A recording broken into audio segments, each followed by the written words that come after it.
You're listening to TIP. Welcome to The Good Life. I'm your host, Sean Murray. Today's guest is Andreas Elpidorou, the author of Propelled, How Boredom, Frustration, and Anticipation Lead Us to the Good Life. Andreas leads us on a fascinating discussion that covers a lot of ground related to happiness and the role emotions play in our pursuit of a meaningful life.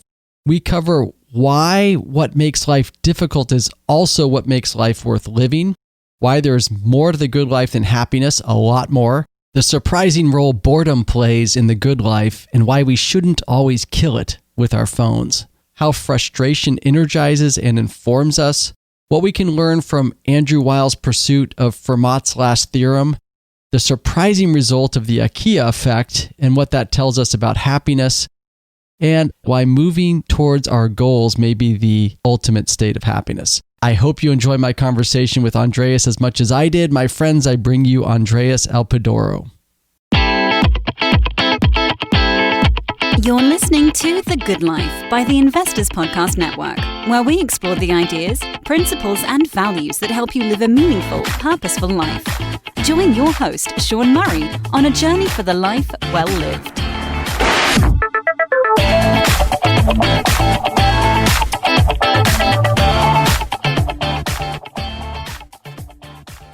Andreas, welcome to The Good Life.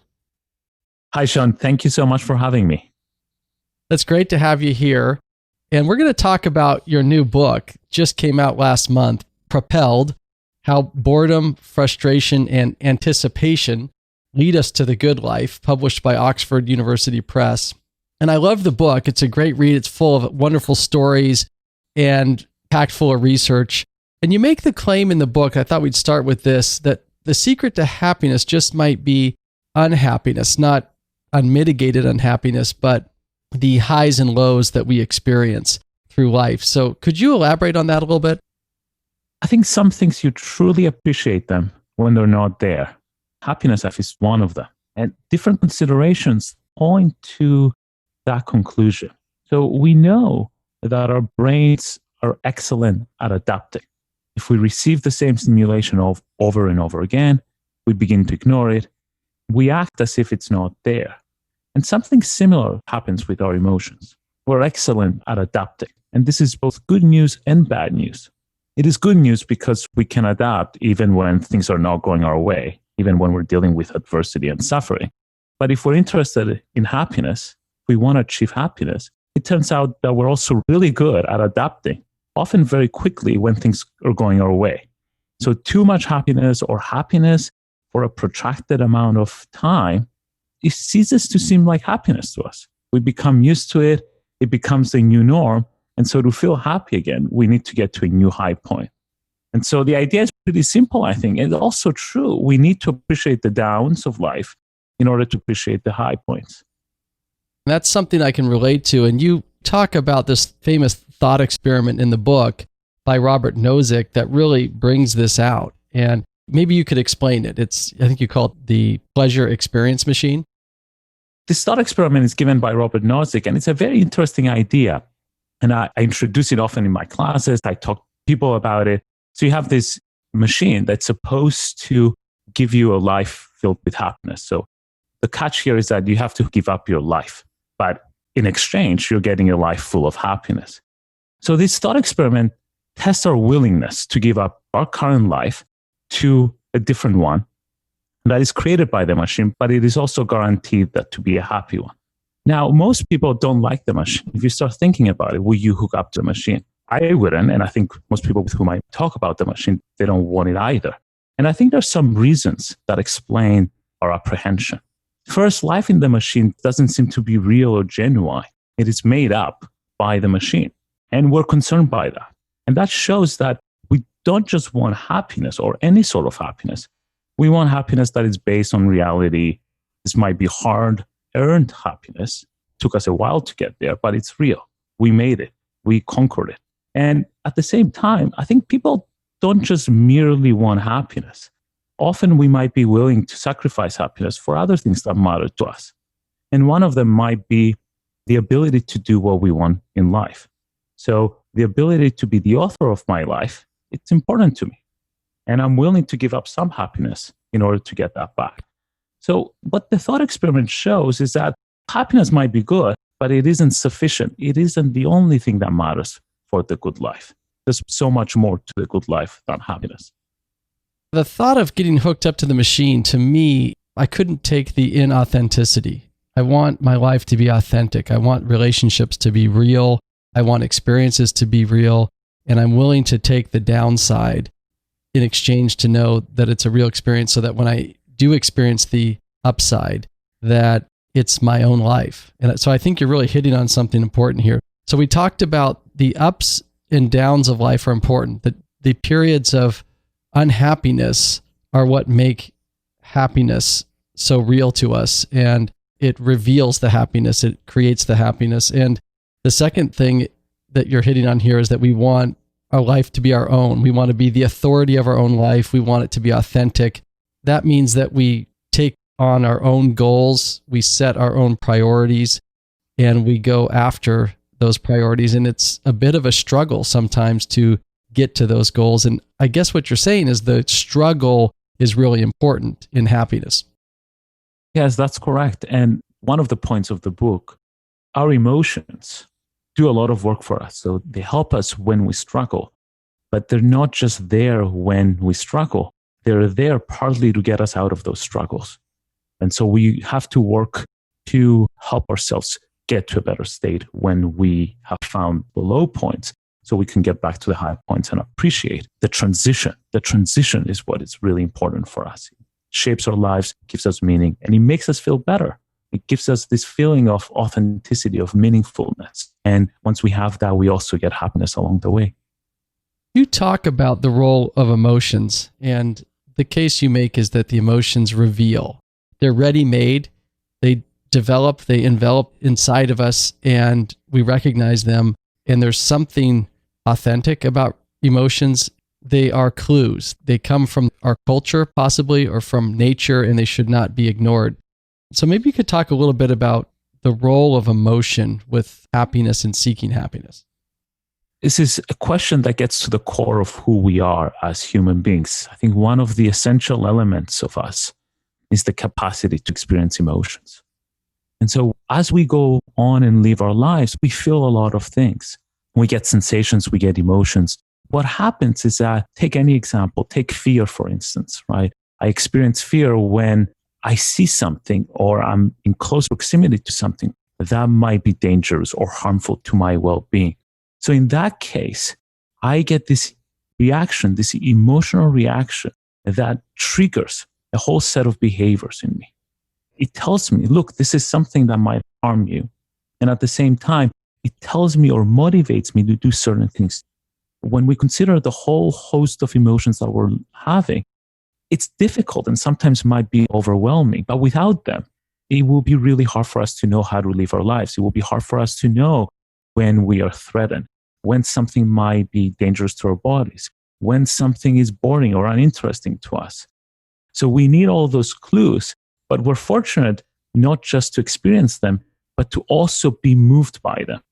So they contain more than just information. They're powerful mechanisms that can take us from state A to state B. And hopefully, if we know how to get there or how to listen to them, the state B will be a better state than the one that we began. Well, you talk about three emotions that play a role in the good life: boredom, frustration, and anticipation. And I can understand the anticipation and the frustration, how the struggle can lead to the good life. Boredom actually surprised me when it came up in your book, and you made a great case for it. So let's start with boredom. What role possibly could boredom play in helping us achieve the good life? I have to say, I'm happy that you were surprised. It means like I have something new to say in some way. I think the easiest way to see the value of boredom is to talk about pain and compare it briefly to pain. So consider pain. Pain is an unpleasant sensation. No one likes to be in pain, or most of us do not. And we go to great lengths to get rid of pain. However, the capacity to experience boredom is good for us. It is a signal that warns us that damage is being done to our bodies, and that can protect us from future or further damage. And so I conceive of boredom as playing a similar function in our lives. First, it is again a signal. Like most emotions, it informs us of something. And specifically, boredom tells us that our current situation is not satisfying to us, it's not fulfilling to us, it's not meaningful to us. So it tells us that, hey, look, what you're doing right now, it's not what you should be doing. At the same time, and because we don't like to be bored, and because we want to stop feeling bored, we do a lot of things to get out of that situation. So boredom acts as its own driving mechanism to get us out of boredom. It's a push that helps us get out of the unsatisfactory, unfulfilling, or meaningless situation and into one that hopefully will be more in line with our desires, goals, and wishes. My father once gave me some advice, and it always stuck with me. I was young, probably 11 or 12 years old, and I was bored, and I mentioned this to my dad. And he said, you should never be bored, because if you're bored, that means you don't have a goal, and you could be using that time to achieve that goal. And that always stuck with me. And whenever I'm bored, I often think about that. And unfortunately, I haven't been as bored recently as the past, or maybe I should say fortunately, because of the phones that we have in our pockets that seem to be the all ubiquitous cure to boredom. And I'd like to talk about both those things. Maybe we could start with the comment from my father. It seems to be in line with what you're talking about. Yes, and I think it's a great diagnosis of what goes on when we experience boredom. Boredom is there to help us go find our goals, go pursue our goals. And so sometimes it might be our fault that we're not chasing after our goals, but sometimes we won't. Right? We don't make up all our choices. We cannot completely determine our situation. Either way, and often this might be a challenge if we're not control of our situation. Either way, however, it is important to know when boredom arises. And it's even more important to know, I believe, why it arises. And this relates to the second part of your question. If I'm bored because I'm commuting and my bus is running late, for instance, it tells me that I'm not there. I want to get to my destination, so I'm not quite there yet. So I'm feeling bored. But if you're bored with your occupation, with your job, with your family, with your partner, that's a more serious signal. It tells you that there's something deep about your life, something significant that is just not giving you meaning, that is not satisfying to you. And so we have to find ways of recovering this lost meaning and lost satisfaction. Boredom can only do certain things. It tells us and it helps us, gives us this initial push. If we're lucky enough, if we have the capacity to get out of our situation, change, we can do it. Sometimes, however, it's going to be hard. So that, I think, relates a little bit to the question about, are we less bored now with phones? Is it okay to use our phones? Is it okay to play apps and do games and all that? I think yes, as long as we know what we're doing exactly, as long as we know we are distracting ourselves, and as long as the boredom that we're fighting or trying to alleviate is not a symptom of some kind of fundamental, profound lack of meaning or dissatisfaction with our lives. It concerns me a little bit that we have this ready-made cure for boredom that we carry around with us, because it could prevent us from asking those deeper questions from time to time. Not every time you're bored, you pull out your phone, you need to ask the question, but I think I could see potentially someone who is experiencing the more serious kind of boredom, the boredom with a partner, the boredom with where they are in their life, with their career, their lack of goals or their lack of struggle towards some higher state or some achievement.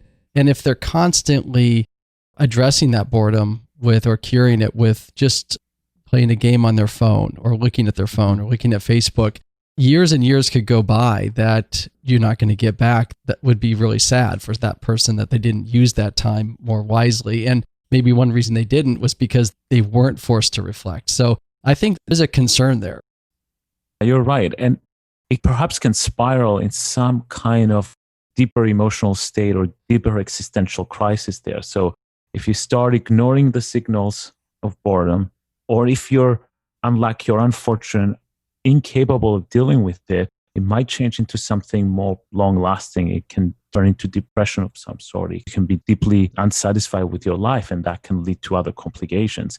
The study of boredom, it is and it isn't that new, but we do know that there are two types of boredom that we talk about in their study. There's the boredom that we experience, most of us, when I'm waiting for the bus, or I'm trying to find something on television to watch and there's nothing, or I'm waiting for a friend to come.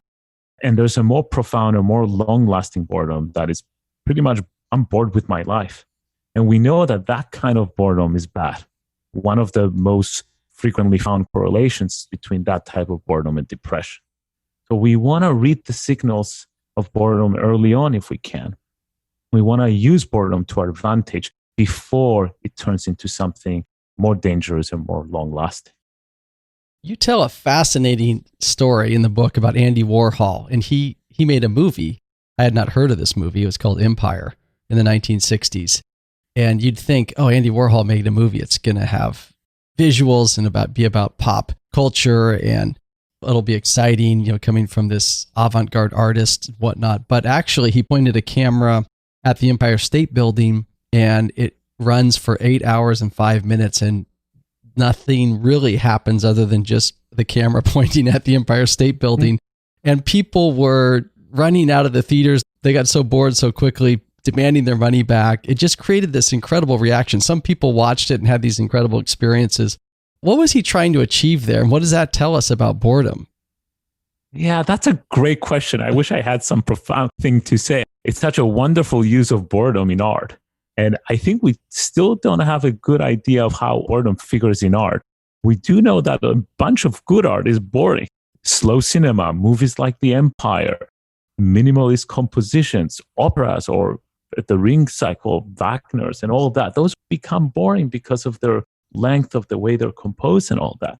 I think different people use boredom in different ways, especially in an aesthetic context, or if you're a creator. It's a very risky enterprise. So imagine you're an artist and you're intentionally creating something that you know it's going to bore audience, your viewers, the people who are going to come and engage with your product. And so you better be really good at giving them something else in return, or allowing them on their own to think about what this product is giving you, or this artwork is going to do for them. So I think Empire is one of those cases. It's an experiment. It's an avant-garde case. You go, you try to watch this. Are you really going to watch it for 8 hours? Probably not. But can you get something out of it? Is that boredom might allow you to reflect on some aspects of what movies are? And some people talk about that Warhol's movie shows us that movies are about time, or the passage of time in some way. Or could you use that time to reflect about yourself? And I think different artists are experimenting with this dimension of boredom and trying to get something out of it. My guess is he was trying to get people to ask questions about themselves and think about time and think about their life and reflect in some way. There is a connection between time and boredom that you bring up. When we are bored, time moves so slow. And it reminds me of those summers when I was younger and I had so much time and I would be bored at times and it seemed like the summer would go on forever. And then other experiences through life when there's a lot going on and we're in the middle of flow state, time seems to speed up so much. What's going on there? There seems to be something about time and happiness too, and I think you might be getting at it through this angle with boredom. That's a great point. And I think the beginning of this book began with a thought. And the thought was, what can we learn about ourselves when we reflect on the passage of time? And I really wanted to explore this idea. What does the passage of time tell us about ourselves? And so the idea here with boredom is that you described it very well. When we're bored, it feels like we're stuck in the present. We just want to get over it. We just want to do something else. The present keeps dragging on. And it's true, not just for boredom, but for a number of states of dissatisfaction, is that we don't want to be in the present. So we start thinking about the passage of time itself, and that only makes the situation worse. Once you start focusing on how slowly time passes, or that time doesn't pass fast or doesn't move fast in this situation, it slows it down. And so I think this experience of being in a slow state or feeling stuck is a realization that we have somehow become disconnected from things that matter to us. And so boredom is one of those signals, one of those realizations that what I'm doing right now is not what I want to be doing. I'm disconnected from the sources of meaning and satisfaction. And so we should really try to get out of that state. So reflecting on the passage of time, especially when it moves slowly. And there are a lot of experiments and studies that suggest this idea that when you find yourself in such a situation, it is often a case or a symptom that we're not happy or we're just not satisfied. So the takeaway for me for boredom is that it's a signal. It could be telling us that something is wrong, that we need to make a correction. And we shouldn't just ignore it. We shouldn't push it away with our phone constantly, that it is requiring us to reflect and ask a deeper question. But let's move on to the next two emotions that you take up that really make this argument about happiness, that sort of propel us in our life and guide and lead us to the good life. Let's talk about frustration. What is it about frustration that can help us? Frustration, I think, is greatly misunderstood in some ways. I think it has a bad reputation and it shouldn't. Many things that we do in life, I believe, many of our achievements have been fueled by frustration. And in essence, and this is where I'm getting, this is the quote that I found in the book, is that frustration does two things for us. First, it energizes us. Frustration is a negative experience, a negative emotion that arises when one of our goals becomes blocked. So we want something, but I can't get it. We can't get it. So in the face of this obstacle, of this blockage, we become frustrated. But this emotion is what fuels us. It motivates us. It energizes us and allows us to just keep trying to reach the goal. In addition, just like most of our emotional states, frustration is wonderfully informative about what matters and doesn't matter to us. And if we reflect upon the things that frustrate us, we find that, look, I'm not frustrated by things that don't matter to me. I'm frustrated by things that matter to me and I cannot get them. So I'm not frustrated by the fact that I cannot fly, right? But I will become frustrated if, let's say, I cannot write anymore or if I cannot see my family or my loved ones. And so where there is frustration, there is value. You talk about this as an example, this video game that really caught my attention, QWOP by Bennett Foddy. And he created a game that's sort of addictive, but the whole idea of the game is just, it's so frustrating that people sort of love it. They love to be in that state of frustration because it's that struggle and you're moving towards, I guess, winning this game in some way. But there's something about the human condition that really likes to be in that. We like to be in the fight. We like to be in the struggle. We want to be moving towards something that, and frustration is preventing that and we're pushing against it. And that's a great insight. I never thought, before starting researching this book, I never thought that someone would want to design games that their sole purpose, it seems, their purpose is to frustrate us. But there are a few of them out there, and there's this special aesthetic quality to frustration. And I think video games is a great context, right? You can be frustrated. There are not high stakes there, but we want it. And you're right to say that this perhaps points to something major or something more significant about our human condition. We enjoy the frustration. We enjoy the challenge. And if you're a gamer, you want to be frustrated by the game because you want to feel that the game is hard, that it's challenged. And so there's this element of frustration. It invites people not to give up, not to stop playing the game, but to keep trying. And again, just like with being an artist and trying to bore your audience to let them think of something else, something greater, if you're a good game designer, you have to be careful with your dosage of frustration, right? You have to frustrate them to a certain extent. You don't want to reach a breaking point where I'm going to start breaking my phone or throwing my computer away because I'm so frustrated. You have to give me enough frustration that's going to keep me motivating. And I think games like WOP or QWOP, I don't know how to pronounce it, and Getting Over It with Bennett Foddy do exactly like that. They're really frustrating, but because they're addictive and you want to play them. You have another example in the book which really struck me. I thought it was really fascinating, which is the story of Andrew Wiles, who's a mathematician who eventually solved a very famous proof called Fermat's last theorem. Maybe you could talk a little bit about that and what Andrew's experience tells us about frustration and being sort of blocked towards achieving our goals and what the role that plays in happiness and, you know, how it's an important piece. This is a fascinating story. It's one of my favorite stories. It began many years ago. I think it began in 1630s when French mathematician Fermat was studying an old mathematics textbook called Arithmetica. And he was going through the problems, solving the problems, considering them. And he reached a particular problem, which was pretty easy. And it's easy if you've done math before. It says, divide a square number into the sum of two numbers. And so nobody thinks that this kind of problem would have given Fermat any difficulty. But what he did, this is the beginning of 400 years almost of struggles. In the margins, he wrote a different problem. And he said, I found a truly marvelous proof to this far more complicated problem. But unfortunately, the margin is too narrow to contain it. And he didn't write the solution or anything. And so what was the problem? The problem basically says that there are no three positive integers, A, B, and C, that can satisfy the equation A to the nth power plus B to the nth power equals C to the nth power for any integer of value n that is greater than 2. Once you start thinking about this, the beauty of this problem, Fermat's challenge, is that it's pretty simple. You write it. It's really easy to write it. And in some cases, it's easy to consider it. You just need to find the right numbers that satisfy the equation.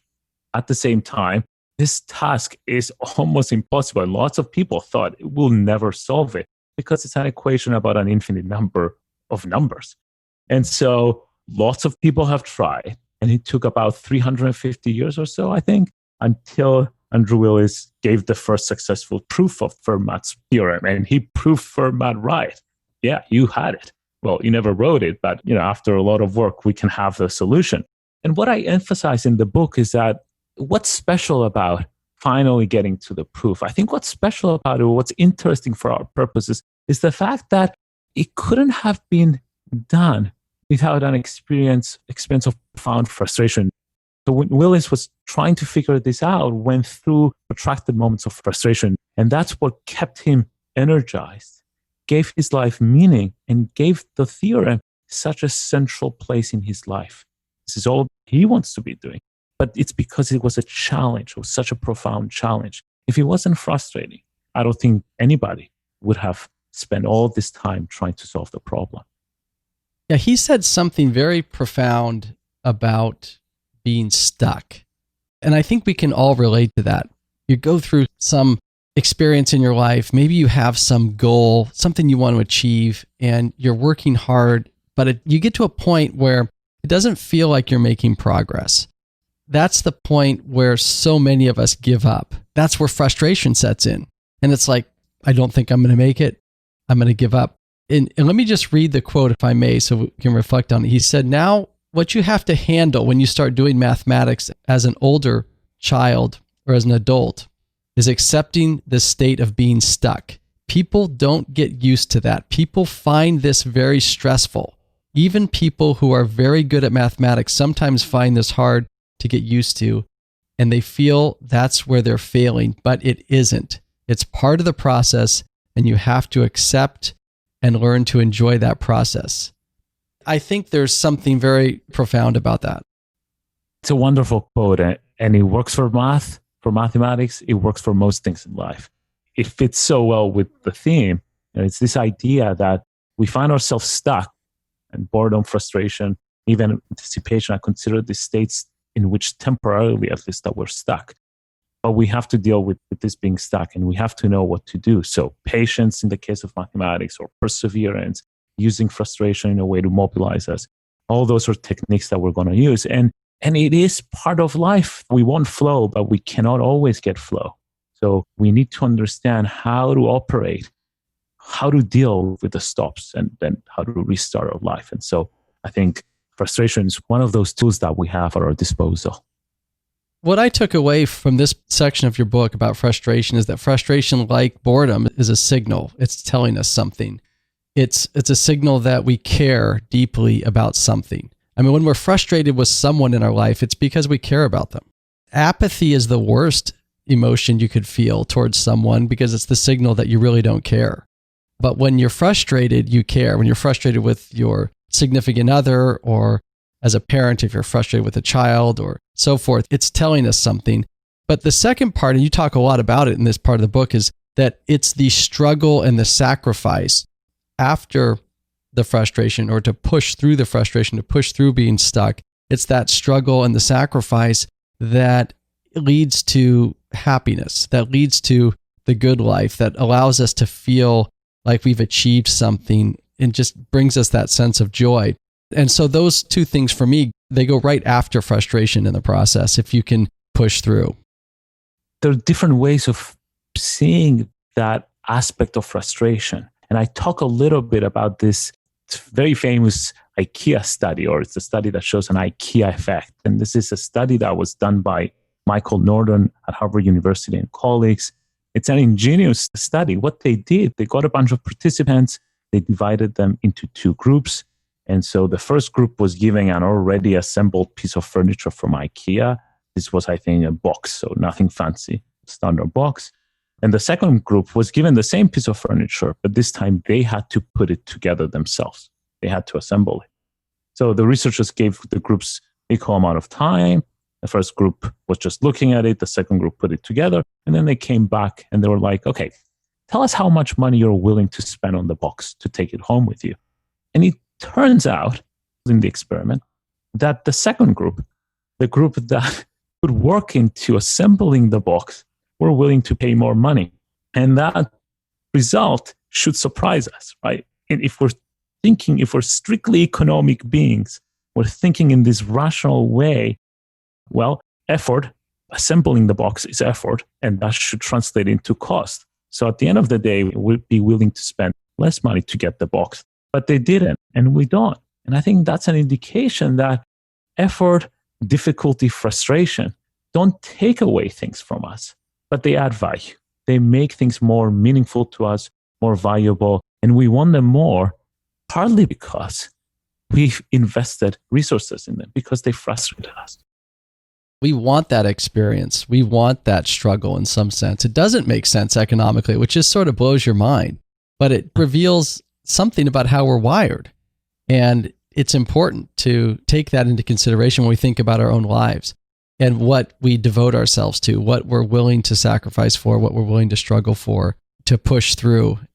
You also talk about the famous quote from George Mallory, the English climber, I think it was the 20s or 30s. So before Sir Edmund Hillary got to the top of Mount Everest, Mallory had several expeditions and he was famously asked, why? Why are you trying to climb this mountain? It's a death wish. It doesn't make any sense, at least to the reporter. And he said, because it's there. And you said there's something really profound about that answer, maybe even more than what Mallory expected or was trying to say there. There's a lot of discussion about that answer. Those words might be the most famous words in the history of mountaineering, right? What does it mean? Because it's there. It seems so obvious, right? I examined that answer through the lens of frustration. And I think basically means trying to figure out why climb? Or in Mallory's case, in the case of a lot of people climbing those mountains, is why risk it all, right? And the answer, it can only partly be found in some objective structure that we call Mount Everest. Yeah, of course, he wanted to climb Mount Everest because it was there, or it is there. At the same time, and more deeply, more fundamentally, he wanted to overcome a great challenge. And the challenge is the thing that was there behind them. It took the form of Mount Everest, but it was a challenge that he set up for himself. And it was the thing that motivated him. And because it was so challenging, because it was almost impossible, unimaginable task, it was the task that drove him to do this. And so trying to understand that, often when we ask ourselves, why do we do the things that we do? I think often behind the first answer that we gave lies a deeper answer. And that has to do with how we structure our lives and how we place meaning in the different components of our lives. Different objects in our lives have different amount of meanings. And so frustration, effort, difficulty, challenge, all those things together help us structure our lives. And often when we say, I do that because it gives me meaning, that might be a different way of saying that I do that because it's challenge and I like the challenge. The challenge leads me to a life that is better with the challenge than without the challenge in it. Well, let's talk about that. The third emotion or emotional state, I should say, that can help guide us towards the good life, and it's anticipation, that feeling of anticipation for something to come.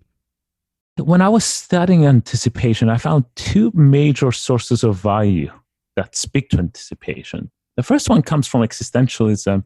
The second one comes from psychology and the cognitive sciences. And existentialism is or was a 20th century philosophical movement that concerned itself primarily with human freedom, what it means to live a free, authentic life.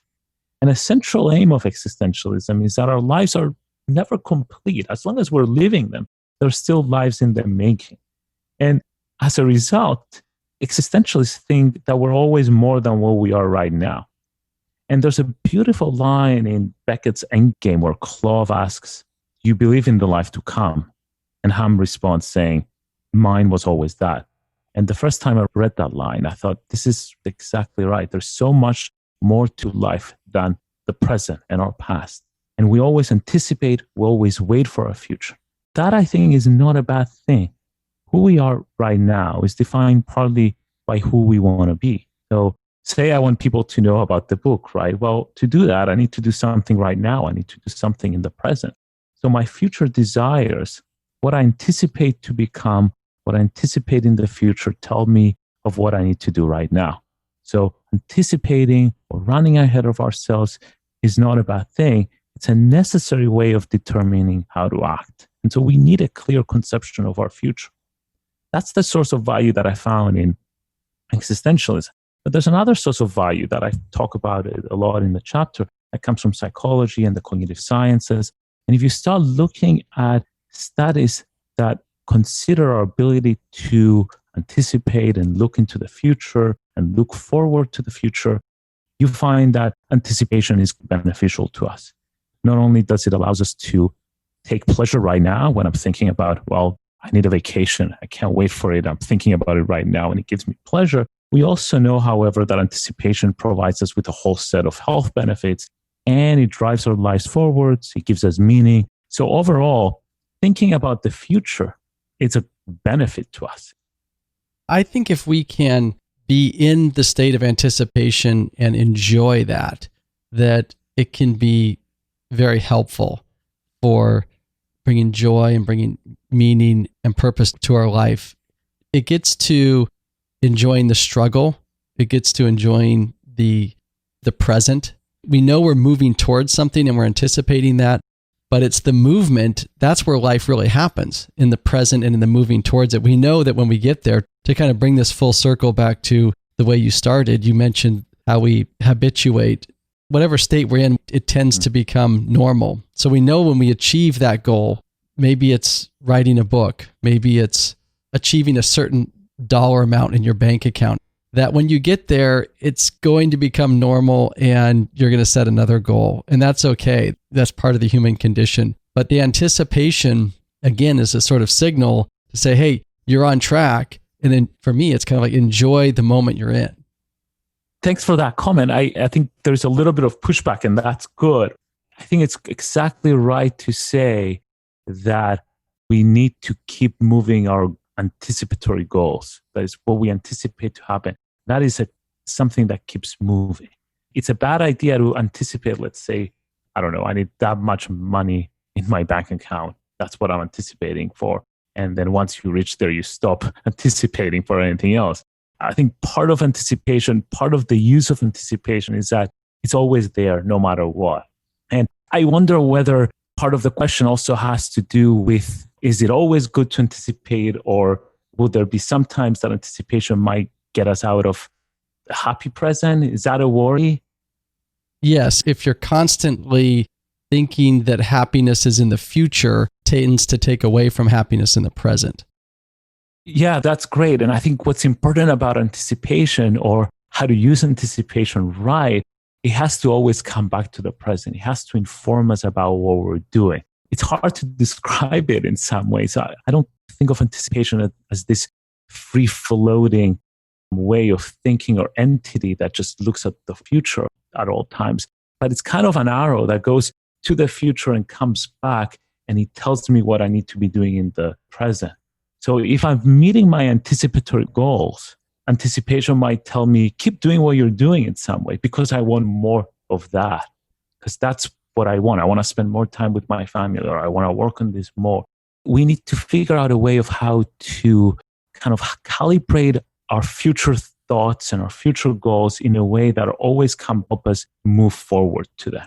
And sometimes moving forward to them is just doing a little bit more of what we're doing so that we don't get used to it. We don't become normalized to this.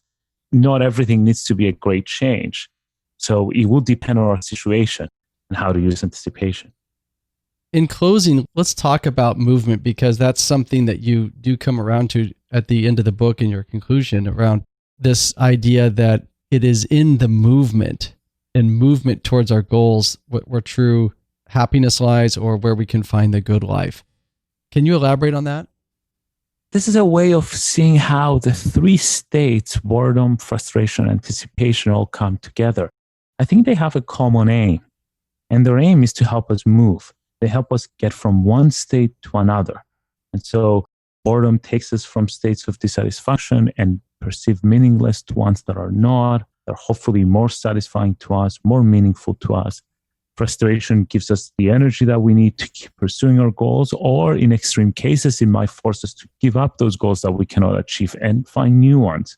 And anticipation, finally, gives us a clear view of the future. It helps us define ourselves in light of our future and become who we want to be. So putting them all together, it's this struggle to keep ourselves moving. And we now know from decades of research that if we're able to motivate ourselves to move from one state to another, we're better adjusted. Have better chances of becoming successful at our jobs, having better interpersonal relationships. So I think what's key here is to try to move. It's to try to be on the move, embrace the transition, having goals and keep pursuing them.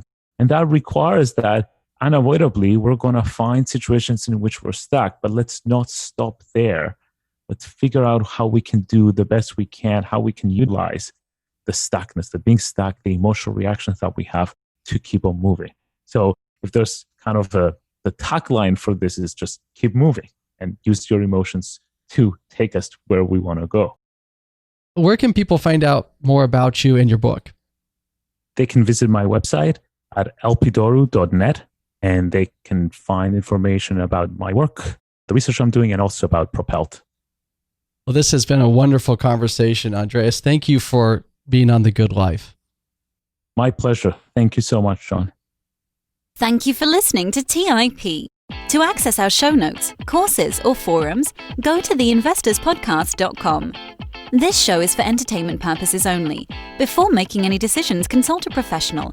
This show is copyrighted by the Investors Podcast Network. Written permissions must be granted before syndication or rebroadcasting.